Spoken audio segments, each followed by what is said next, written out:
Bueno, pues estamos aquí hoy en el cementerio de Schöneberg, otra vez, con Irene, después de muchos meses de no grabar juntas.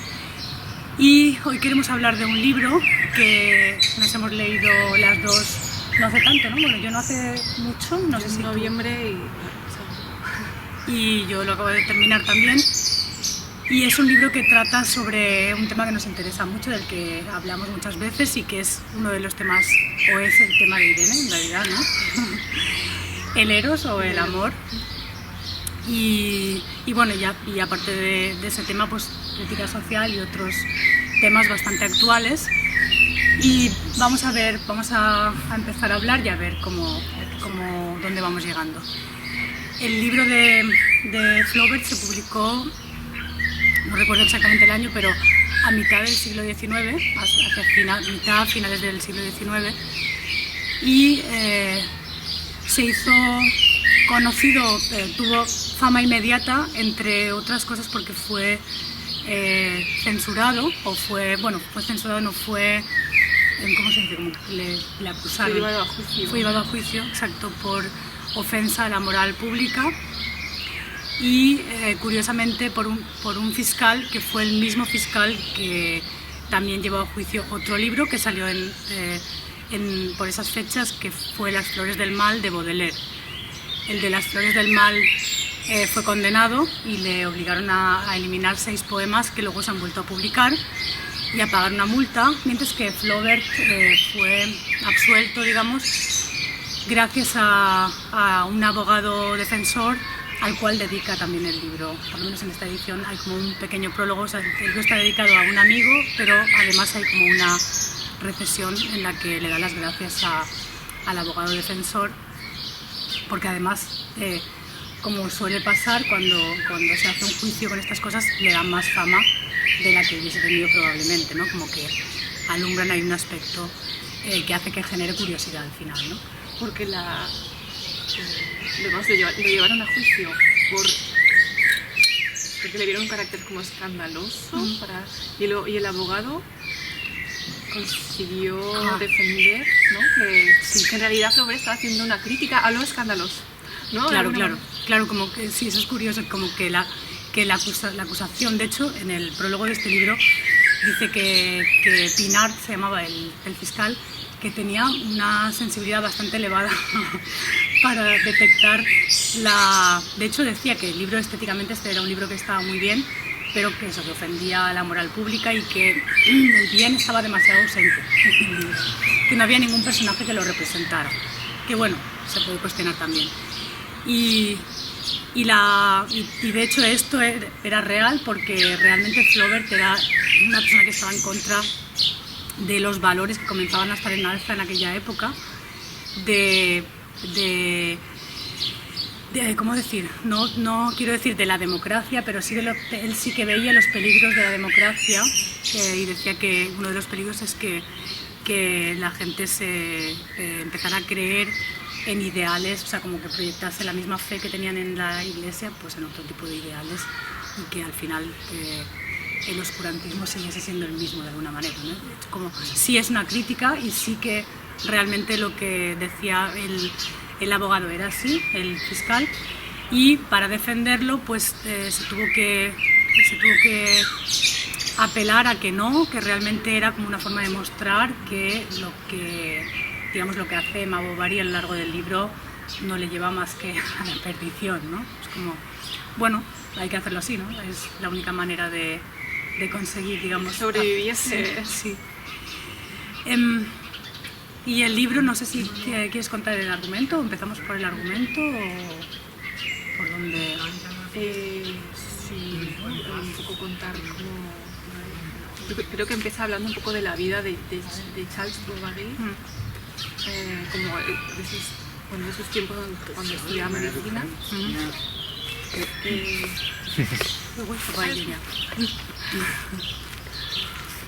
Y tengo lagunas, sé por qué, pero sé que luego él se casa, es como habla de cómo la conoce también, que ella vivía en una casa de campo, pero que se había formado, había estado un tiempo en un convento. y dato importante, he leído bastante novelas románticas. Sí, de hecho, en algún punto se comparaba a la locura, digamos, de Emma Bovary con la del Quijote. Que el Quijote supuestamente se volvió loco de leer tantas novelas de caballería, y como que el paralelismo es que Emma Bovary se vuelve romántica o empieza a tener este tipo de anhelos por haber leído demasiadas novelas románticas, ¿no? Que también en realidad se le podría dar la vuelta y pensar si los locos no son todos los que han renunciado a esos sueños, ¿no? En el caso de Emma Bovary, como que el contexto la empuja a renunciar a sus sueños románticos, y igual es parte de que acabe en catástrofe, ¿no? Como que la sociedad de alguna manera nos empuja a todos hacia abajo, ¿no? Hacia que no tengamos demasiados sueños y que nos quedemos un poco anclados en lo pragmático. Sí, yo quería saber cómo entre la espada y la pared, ¿no? Porque ella, claro, tiene esos sueños románticos, esa idealización del amor, y cuando ella piensa que lo va a encontrar en el matrimonio, entonces se casa y se encuentra con una decepción tremenda. Supongo también por el personaje con el que se casa, en parte. Pero ella ve como esa contradicción, entonces empieza a buscar ese sueño fuera del matrimonio. Bueno, me he adelantado un poco. No, pero es eso, que ella dice que todo eso que había leído, pues que no lo encuentra en el matrimonio, porque obviamente el otro también es importante, ¿no? En el romanticismo, no es todo proyección.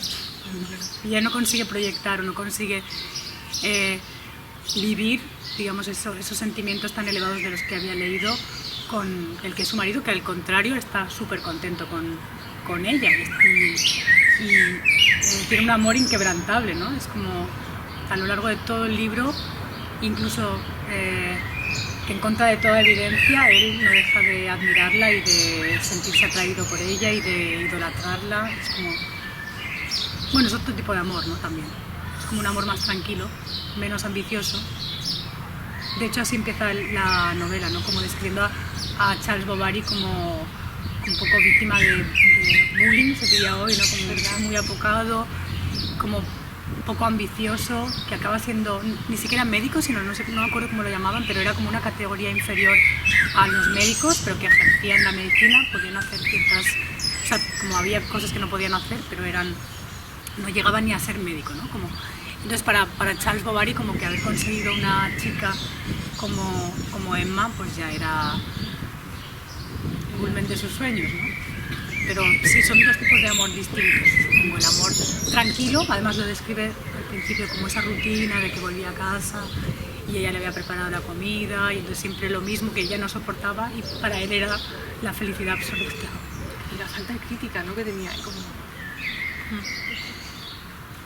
Incluso, bueno, al final del libro se ve como, incluso después de que ella muera, hay cosas que ves y dices, wow, muy... Ni siquiera después de enterarse de leer las cartas de sus amantes y todo. Bueno, sí. Bueno, pero podemos seguir. Sí, igual. Es un spoiler ya de por sí.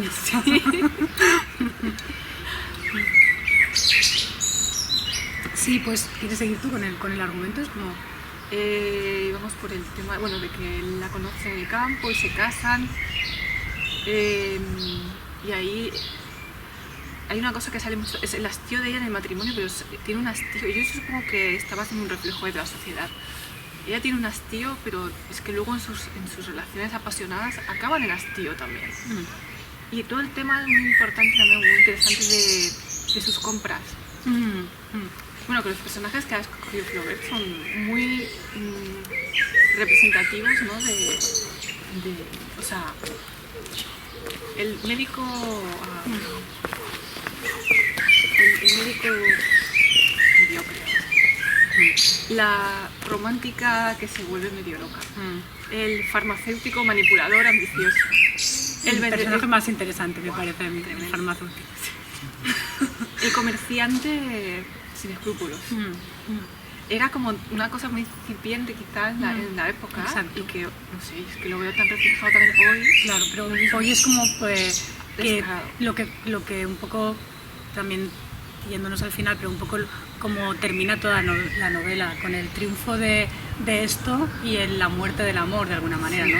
Y al final, pues no le faltaba razón, porque todo se ha vuelto más extremo incluso, ¿no? Es como todo lo que empezaba en esa época, post-Revolución Francesa y con... de hecho es la época del romanticismo, ¿no? Como el principio del romanticismo, no el principio, pero es la época romántica. Todo eso ahora es como mucho más extremo, ¿no? Más impersonal. Ahora ya no es el farmacéutico, sino la farmacéutica, la medicina, la ciencia, el capitalismo, ¿no? O sea, ya que es aún peor, ¿no? Ha cobrado como un nombre abstracto y ya no está personificado. Y en aquel entonces, como además es un pueblo, todavía todo está como asociado a personas, ¿no? Concretas. Sí. Sí, de hecho Flaubert decía que él había pretendido, o sea, que los personajes eran todos ficticios porque él no pretendía reflejar personas sino tipos, y al final los tipos son los que han persistido, ¿no? Es como... Y el cura, por ejemplo, también, ¿no? Que estaba pensando yo, y que el cura tampoco aparece tanto, ¿no?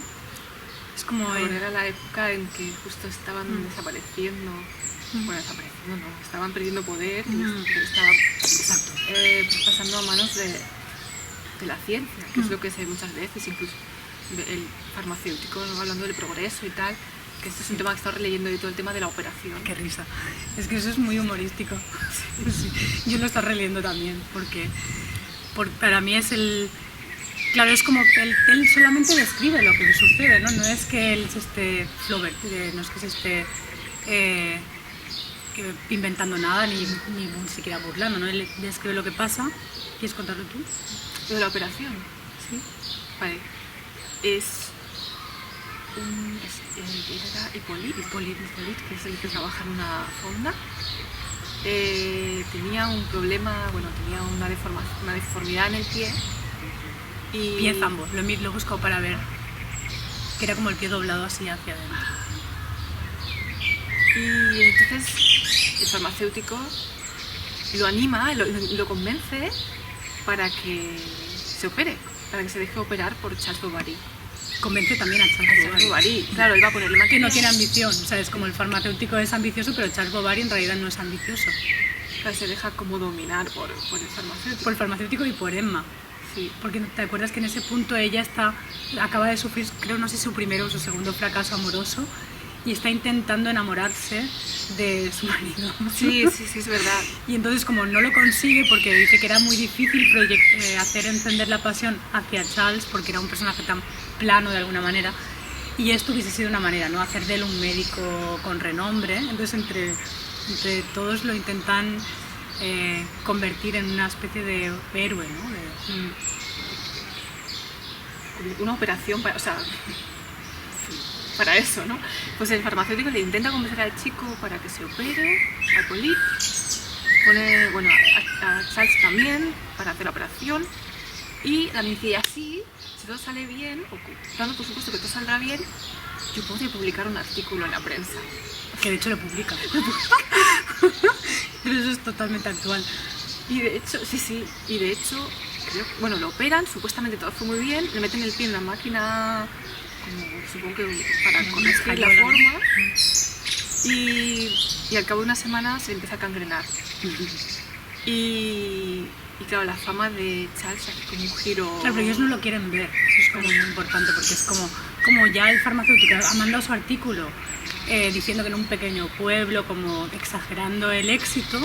Además, esto también es súper actual, como se escriben los artículos inmediatamente después de haber sacado una innovación médica o un medicamento, y los efectos secundarios se empiezan a ver al cabo de unos años o de unos meses, pero ya ahí ya están todos los artículos escritos, ¿no? Eso sigue siendo igual. El marketing. Claro, es como sacamos un medicamento innovador y wow, qué efecto, porque no se quiere ver los efectos secundarios, y aquí ellos no quieren verlo, ¿no? Por eso les acabas de... No les importa, o sea, no les importa el pie de él, sino les importa el artículo, la fama y los nuevos valores, ¿no? Del progreso que representa el farmacéutico, ¿no? de la ciencia médica y de todo lo que van a conseguir, y por eso se les pasa el momento de destapar el pie a tiempo, ¿no? Al final. Al final hay que amputar las piernas, hay que cortar por lo sano. Creo que viene otro médico que de hecho los critica, que critica toda esa cuestión de que cómo os estáis dejando llevar por estas cosas y no sois médicos de verdad. Sí. Ese es para mí uno de los episodios así como más humorísticos de que bueno, el pobre paciente es lo de menos, es lo que apenas cuenta, ¿no? Es como está de sujeto experimental ahí, están probando nuevos métodos pero bueno, además le sale mal el tema de reenamorarse de su marido, lo cual también no es... Se podría haber sorprende. Sí. Y bueno, no hemos llegado aún al kit de la cuestión, ¿no? No, todavía no.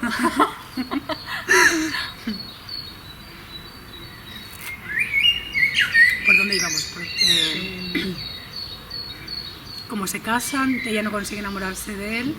Luego hay un momento en que se mudan también para intentar... No recuerdo muy bien porque sé que es...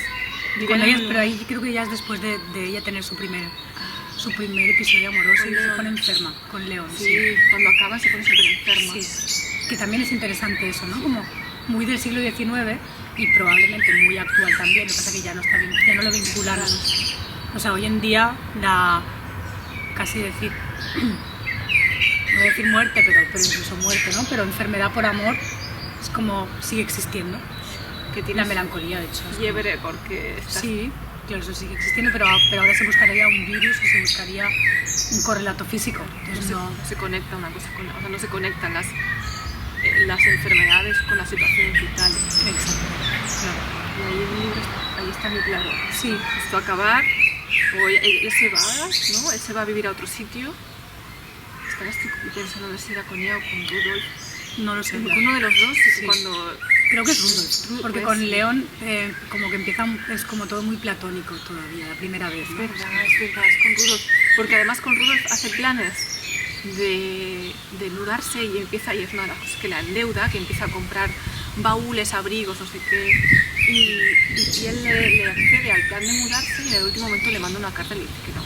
Sí. Y ahí es cuando ella cae enferma. Exacto, sí.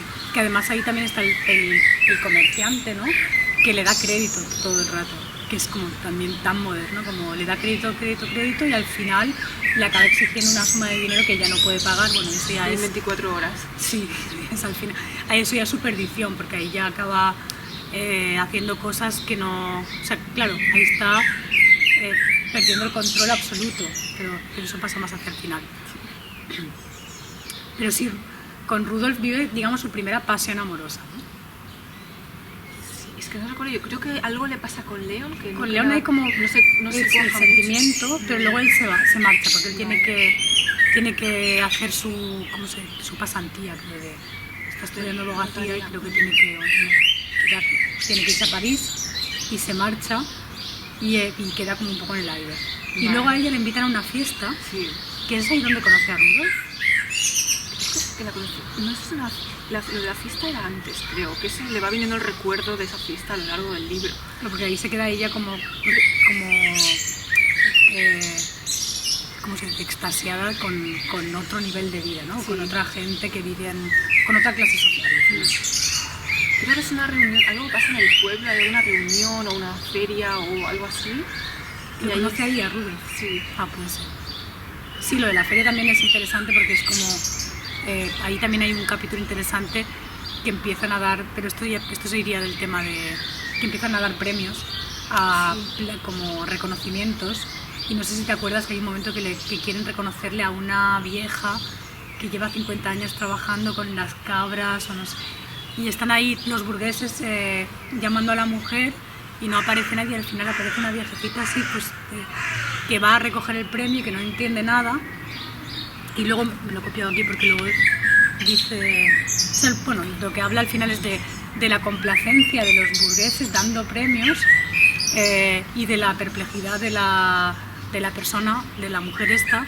Y dice, ahí chocan como 50 siglos de servidumbre con la exaltación de los burgueses que se sienten bien dando premios, ¿no? O dando reconocimientos. Y que luego todo vuelve a la normalidad, como los dueños sí que vuelven a maltratar a sus criados y como que nada cambia, ¿no? Es como el momento del teatro, exacto, también muy actual. Y vamos a la pasión amorosa.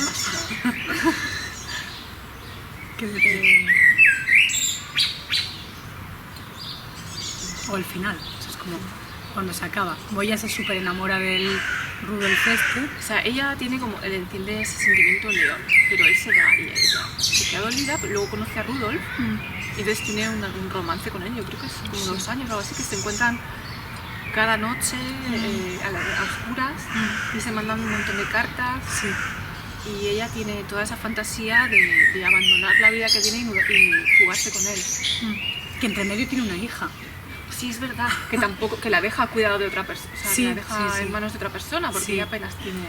Sí, no, la hija que no juega ningún papel en la novela. Además, lo interesante también es que Emma es huérfana.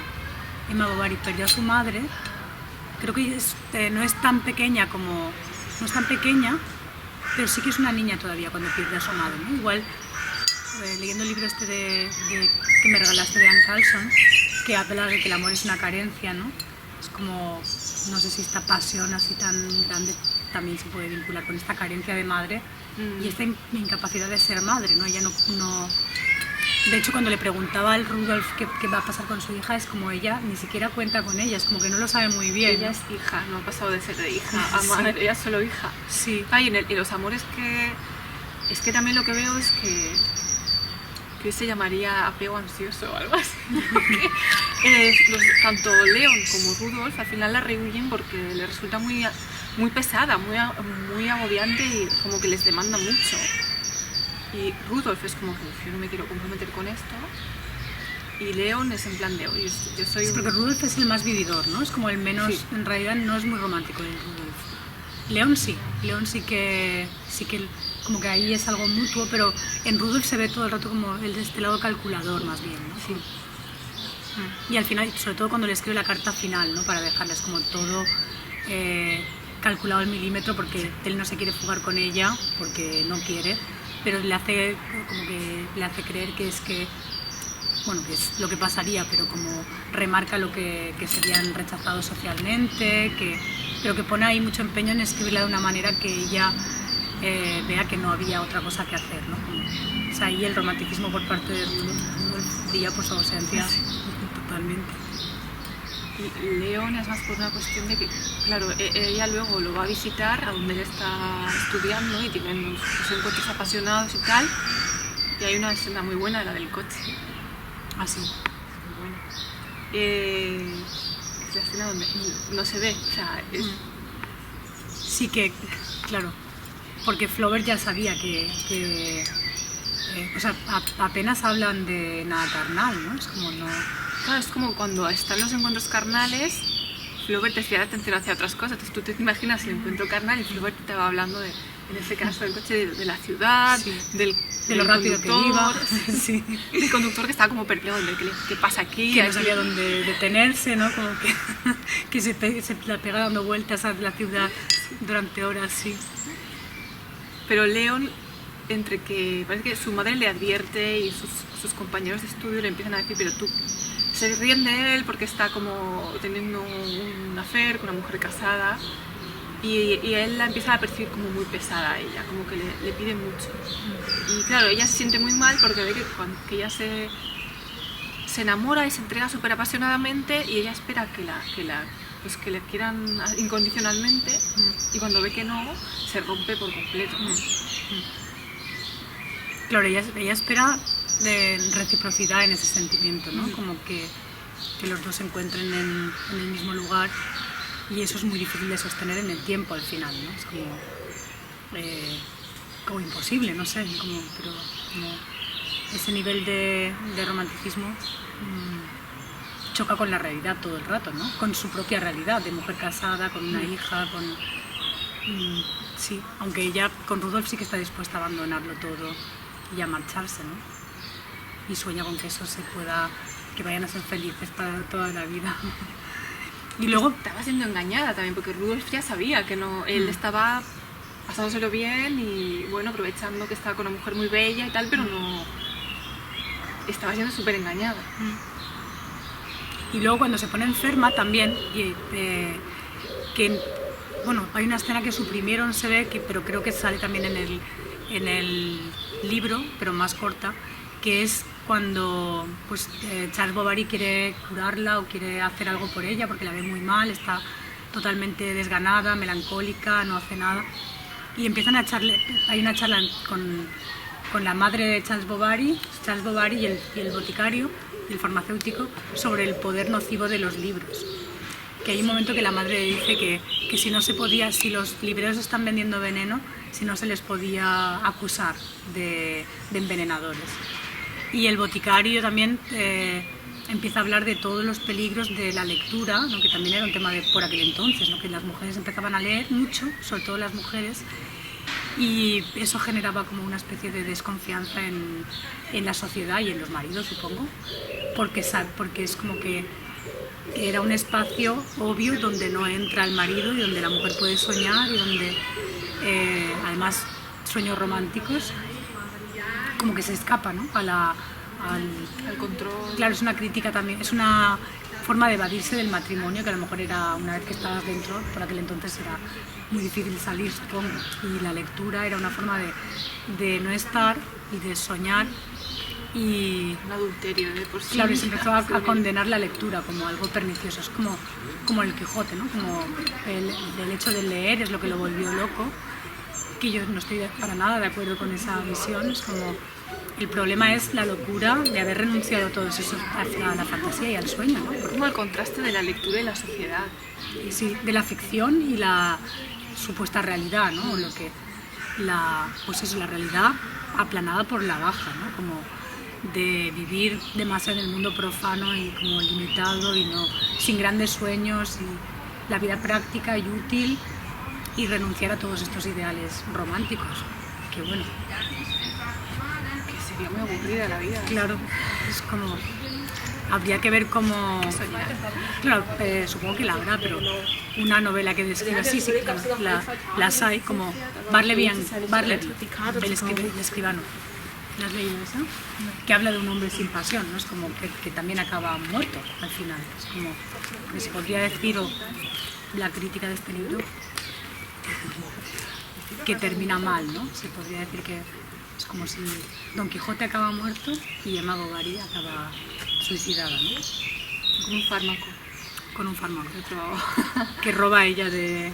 Que le roba al boticario. Al boticario, sí. Sí. Orgulloso de sus fármacos y de sus etiquetas.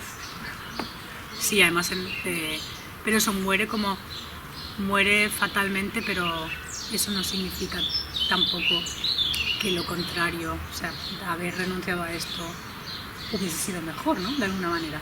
No sé cómo lo ves. ¿Haber renunciado? Al amor. Estaría muerta en vida. Claro, eso, ¿no? Por eso digo, hay los libros que tratan como Bartleby, se me ocurre ahora, pero hay más, o personajes que viven una vida muy monótona y sin sueños y sin pasión, pues eso es una forma de estar muerto en vida, exacto. Es como... Claro, y Emma Bovary aquí tiene como mala suerte también, ¿no? Con sus elecciones y con el curso de su vida. O bueno, no sé, es como al final puede ser que todo termina en la muerte, ¿no? Estaba pensando, los tres mueren, o sea, las últimas páginas, que muere ella, un poco muere Charles y ya muere la hija. ¿La hija muere? Sí. Se la llevan para que... La cuida una tía. Pero muere al poco tiempo, si no recuerdo mal. Yo creo que lo deja abierto, pero bueno, la pobre hija también es como... El personaje de la hija también es un personaje... Muy triste. Súper triste, porque es como muy periférico, pero que a veces dices, madre mía, está... Porque cuando intenta que la madre le hace caso, muchas veces la madre ni la percibe y no está vinculada con la niña en ningún momento. Como ahí sí que hay una falta de amor, ¿no? En esa relación. Claro, es una forma, al final es una evasión también, ¿no? La pasión de Emma Bovary, de su vida, de una vida que la está aplastando. O sea, con Charles y con su hija. Sí. La vida que lleva, que es una vida que... Pues que realmente le falta la chispa. Pero yo sí que pienso que en ese sentido las lecturas son como una droga. Lo que pasa es que no es... Es como que a lo mejor en ese momento a ella o a Don Quijote es como si tomasen una droga para que no están nada preparados de alguna manera, porque su sociedad es muy, este momento social o histórico es muy plano. En esa sociedad, para Emma, que una mujer desee así está súper mal visto.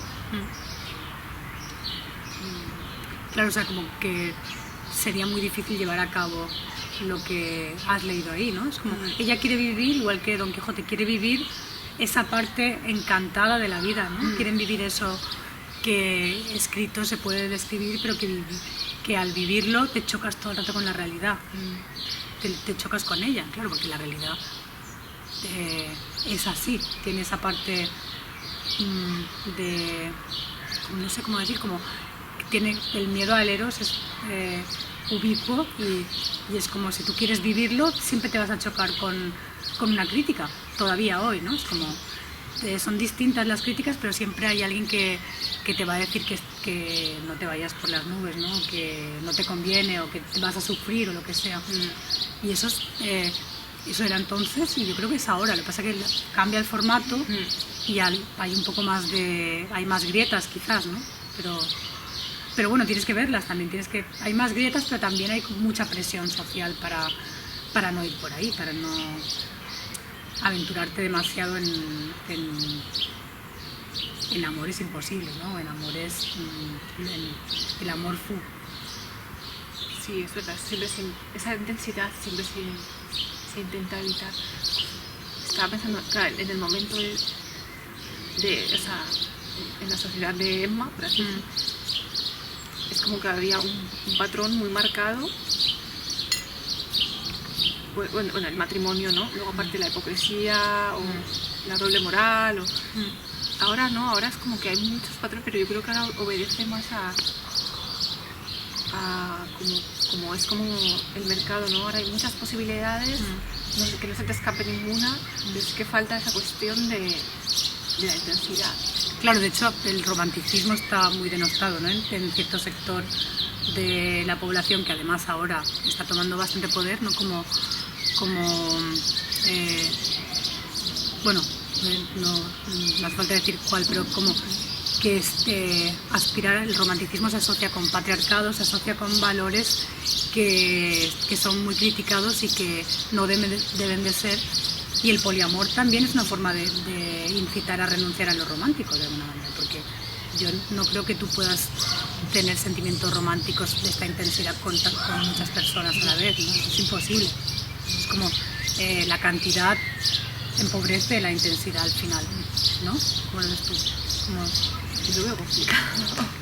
Yo creo que es imposible. Y además, no sé, es como que también me parece una etiqueta nueva o algo que ya existía hace mucho tiempo. No es nada nuevo. Pero la pasión siempre está proyectada en un lugar, ¿no? Sí, siempre está más intensificada, claro, en una persona.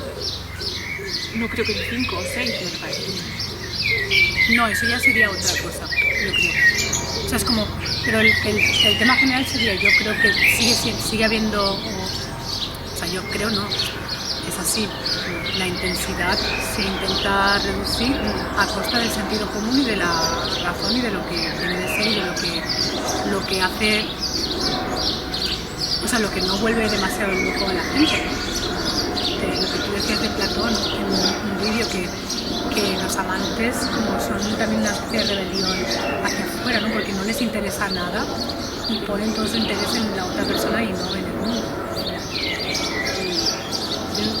Estaba pensando ahora en algo que aparece también en Platón, no sé si te refieres a eso, que el banquete, uno de los personajes, la Pausanias, no me acuerdo, decía que a los gobernantes no les interesa el eros, porque el eros genera vínculos fuertes, claro.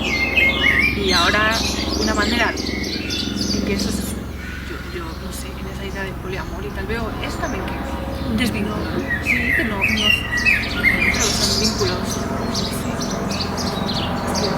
es que la idea, ¿no? O sea, es como luego la realidad es otra, ¿no? La gente se vinculará y se enamorará también. Sí, claro. Pero la idea es la autonomía, ¿no? No depender demasiado, y el amor te hace dependiente al final, el amor romántico. Emma Bovary está totalmente entregada, porque está enamorada, es como todo, no ve nada más, todo lo demás pierde interés y pues, se focaliza en eso. Y entonces, ¿cómo seguiríamos informándonos de las noticias y de todo lo que hoy tenemos que saber para, digamos, aceptar el funcionamiento de la sociedad si estamos pensando en amores y en escapar? No sería posible, ¿no? No les puede convenir. No seríamos tan presas en este tipo de... Claro, el interés estaría en otro lado, ¿no? Claro. Y así estamos todos mirando pues, tonterías, ¿no? Sí. Eso no sé quién lo decía, como que está invertido el orden, ¿no? Que damos mucha importancia a las tonterías y a lo realmente importante no le dedicamos tiempo. Nos están provocando como un despiste. Mira aquí. No, mira esa tu vida, mira aquí. Sí. Y no sé, cómo... No sé si quieres que hablemos del final, del tema del suicidio. El arsénico. Como también supongo que sería uno de los temas que siempre son incómodos de hablar, ¿no? Aunque bueno, aquí en esta novela es como que se podría tener como el precio de haber tenido esta vida o de haber traicionado los intereses burgueses y haberse ido Emma a vivir su pasión y al final es castigada de alguna manera, ¿no? Lo curioso es que ella se suicida, bueno, después de saber que ha cortado, bueno, que se acabó con Rodolph, se acabó con Leon, pero lo que le lleva a desesperarse totalmente es la deuda. Exacto. Sí. Pero va como en paralelo un poco, ¿no? Esa cosa, insatisfacción amorosa, endeudamiento, y al final todo explota junto de alguna manera. Claro, es como un anhelo, ¿no?, de amor que tiene ella, pero que también se puede proyectar en el consumo, ¿no? Es súper actual también. Eso sí que es súper actual, claro. Y al final el consumo nunca puede saciar ese deseo, ¿no? Es como el amor, sí, pero pasa que son momentos al final, ¿no? Tampoco es un saciar que te quedes saciado, no tendrías que morirte, como muchos amantes románticos que se mueren juntos. Pero si no, es como vuelves a la carencia y vuelves al deseo y bueno, está bien que sea así. Pero desde luego que el consumo no puede saciar nada. Entonces es ideal porque si lo proyectas ahí, es como eso que hablábamos antes de que no tengamos vínculos demasiado fuertes, también fomenta el capitalismo, porque así proyectamos nuestra carencia en objetos y siempre somos presas de nuevas ofertas, pues como Emma Bovary, comerciantes. Sí. Mira, ¿quieres este precioso? No sé, que él le va vendiendo y él sabe que ella está endeudadísima y le sigue vendiendo cosas hasta que al final le presenta esa carta, yo creo una carta, ¿no? Sí, que tiene que entregar tanto dinero en 24 horas. Sí. Y ella saber que... No, sí, porque... Sí. Claro, porque el trato es que si no lo presenta le embargan todos sus bienes. Entonces ella sabe que Charles va a saber que ella lo ha endeudado hasta las orejas. Y es ahí donde ella dice arsénico. Que Charles le hubiese perdonado todo. Sí. Pero bueno, ella ya no tendría más energía, ¿no? Al final también se va quedando exhausta, yo creo, con esta forma de vivir y de desgasta mucho también esa pasión, esa intensidad, ¿no?, que ella proyecta en todo esto.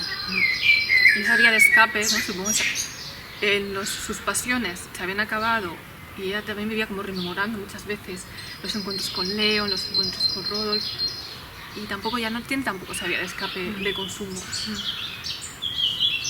Sí. Estaba pensando que también esto de las aplicaciones es una forma es un poco obvio, pero es el consumo del amor, ¿no? Al final es como el supermercado de opciones y siempre puedes tener otra persona que colme tu deseo más que el anterior. Y el peligro es que al final te metes en un círculo que te anestesia, ¿no? Que acaba matando el deseo también, o acaba imposibilitándolo más bien, ¿no? Como si... Sí, porque es artificial. Tú no puedes generar el deseo de una manera artificial, generar otra cosa, yo creo, pero no... Porque el amor lo que tiene, la gracia que tiene, o el eros, o el deseo, es lo imprevisto, es que te viene y no lo calculas. Dices, bueno, ahora, hoy tal día, a tal hora me voy a enamorar. Que te toma de alguna manera. Te toma, sí. Y cuando te das cuenta ya estás. Y justo las aplicaciones lo que eliminan es ese momento. Porque tú ya estás buscándolo activamente. Claro, lo curioso es cómo alguna vez puede suceder, es lo que yo me pregunto. Que luego hay gente que se enamora a raíz de ahí, también puede ser. Pero eso es lo que raro. Eso es claro, para mí lo más inexplicable, cómo puedes ir con esa predisposición y que aún así te pase, ¿no? Ya, eso sería interesante de rastrear. El eros le puede hasta eso. Hasta a veces se sobrepone al plan, ¿no? A la planificación y al consumo. Eso porque al final entra igual por sorpresa, aunque tú lo hayas... En esos casos, no digo yo, aunque hayan planeado quedar y no sé qué a través de la aplicación y tal, algo les pilla por sorpresa que no se esperaban. Sí, puede pasar. Y luego una cosa interesante también es como el final, ¿no? Cuando explica... ¿Te acuerdas que el farmacéutico tenía 3 hijos, creo, y los 3 tienen nombres rimbombantes? Uno es Napoleón, y los otros no me acuerdo, pero son todo como... Puede ser, pero son todo como grandes héroes, o sea, como ahí muestra las ansias de escalada que tiene él, y eso que hay al final, cuando ella muere, están el cura y el farmacéutico.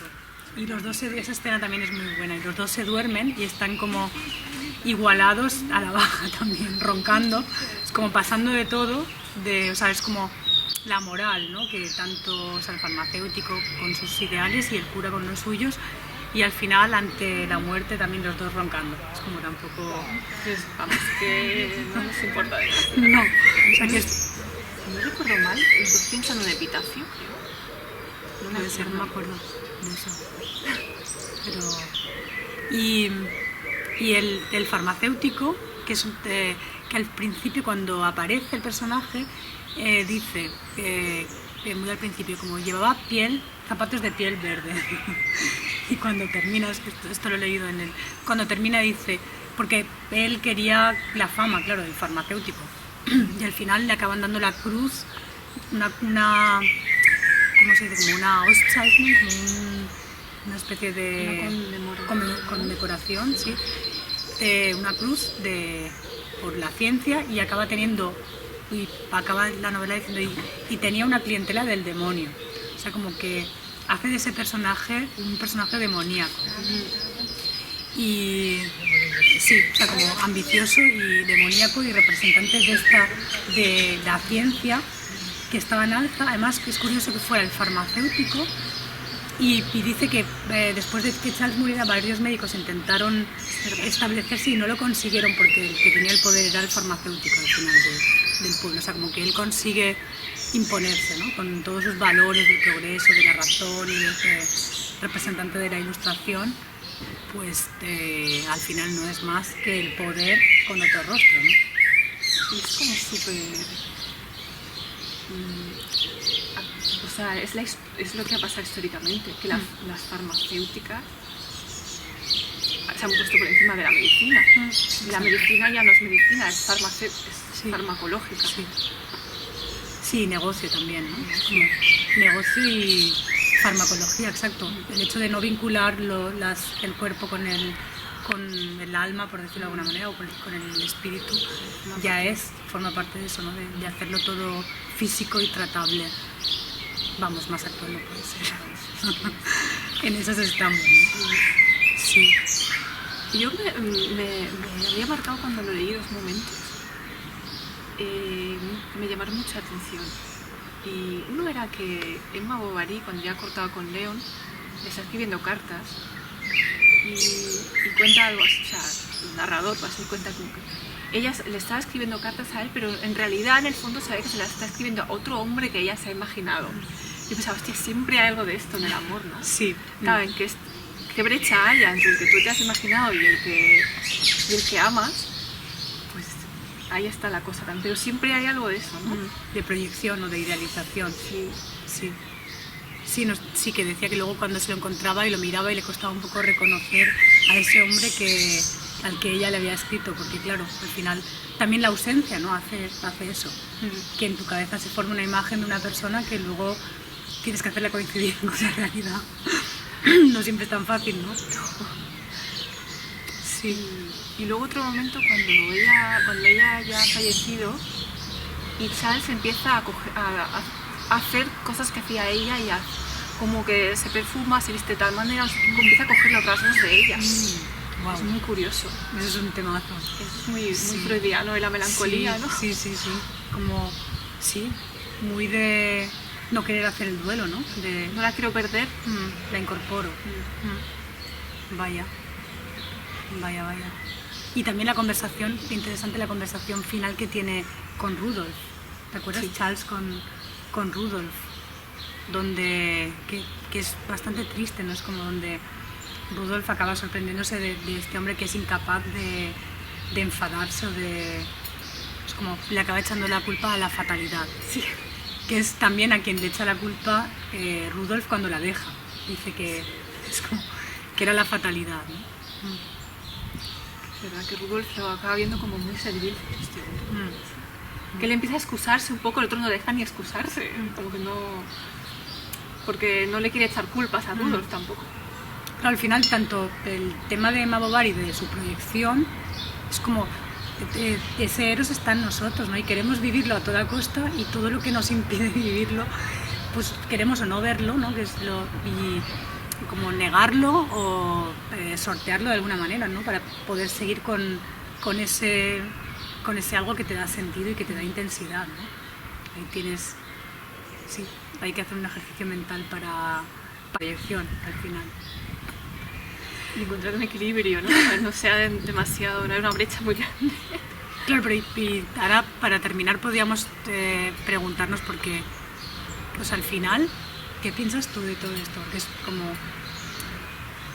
lo que hace Flaubert y que yo creo que es como también la función del arte es describir, ¿no? Esto es así, sucedió así, sucede así y...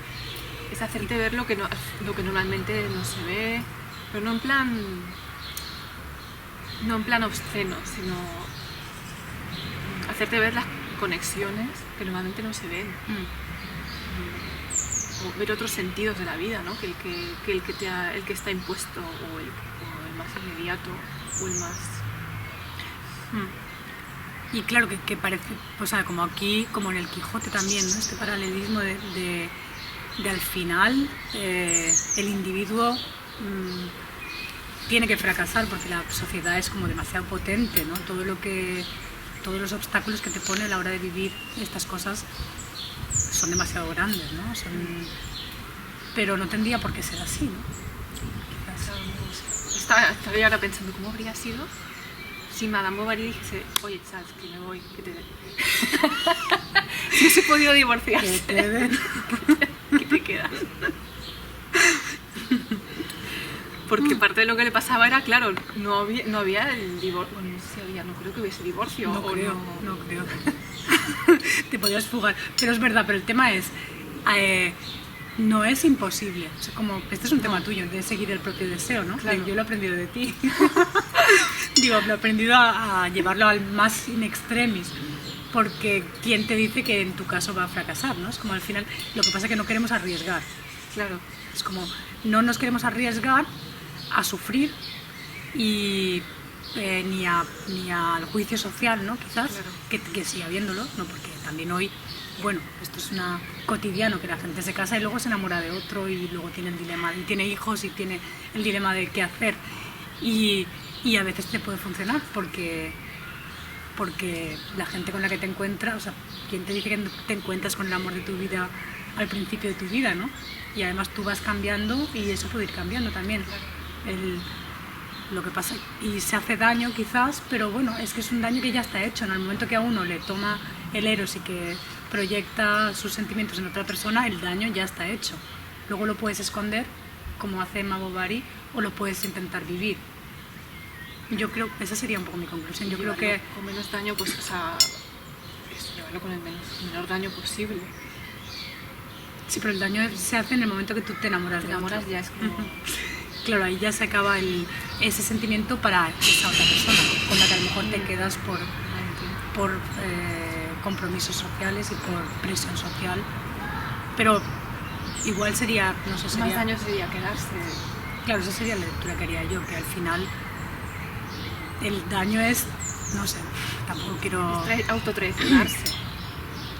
Es que al final nadie te puede echar en cara que sientas algo. O sea, no estoy justificando nada, ¿no? Pero al final, si una relación se acaba y al final no te puede echar en cara que quieres Claro, y Emma lo intenta, ella intenta encantar a Charles, pero no lo consigue. No es imposible, ¿no? Es como... Y eso yo creo que pasa, o sea, tú puedes... Yo también creo, porque hay un momento en el que el amor de Emma como que se vuelve muy narcisista, ¿no? Como ella, lo que decías, ella es toda una proyección, una fantasía y un deseo de salir de una vida en la que le oprime.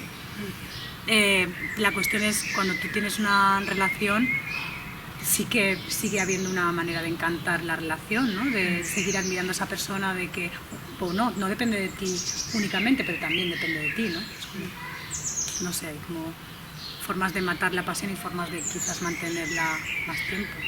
Y también yo creo que también se trataría de encontrar un equilibrio, no es como ir enamorándose cada semana, que tampoco pasa, yo creo, tampoco es algo tan frecuente enamorarse. Sino sí que me parece también importante como la persona, ¿no? Como que darle esa importancia a esa persona y ese cuidado y esa dedicación, pero también ahí entra la otra persona y los cambios que uno va sufriendo en la vida, ¿no? La propia evolución, y no es controlable, ¿no? Y por mucho que tú quieras seguir enamorado de una persona toda la vida y que eso nunca se acabe, no depende de ti. Es que eres cuando también se va a ir, o sea, depende sin calcular. Claro, depende de ti en una pequeña porción o en una porción, pero hay una parte que se nos escapa, ¿no? Que esto es muy eleros al final. Sí. Que es lo que me llama así como el inconsciente, ¿no? Tú te enamoras por algo inconsciente y te desenamoras también por algo inconsciente. Sí. ¿Aquí lo dejamos? Pues hasta aquí.